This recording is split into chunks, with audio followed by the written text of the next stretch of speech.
So, இப்ப நீங்க சென்னை மாநகரத்தில எடுத்துக்கிட்டீங்கன்னா, ஒரு ஹஸ்பண்ட், ஒய்ஃப் 2 குழந்தைங்க இருக்காங்கன்னு வைங்க. ம். ஒரு 70, 80,000 இல்லாம இருக்க முடியாது. இருக்க முடியாது. ஏன்னா, ஒரு 20,000 ஒரு வீடு வாங்கணும். ம். ஒரு வண்டி இஎம்ஐன்னு போட்டீங்கன்னா, இன்னொரு 10,000. ஒரு ஈகோக்கு காரையும் வச்சிருப்பான், பைக்கும் வச்சிருப்பான். அதெல்லாம் சேர்த்தா ஒரு 15, 20,000. Car cellphone EMI. இந்த இஎம்ஐ கணக்கெல்லாம் போட்டீங்கனாலே அது ஒரு ரூ. 20,000 வரும். ரூ. 20,000 வாடகை பில்னா, 2 பசங்க ஸ்கூலுக்கு கீலுக்கு போறதுக்கு என்ன?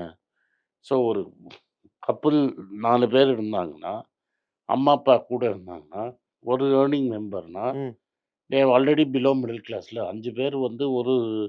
1,00,000 சம்பளம் இருந்தா மாசம் ரூ. 20,000 தான். ம்.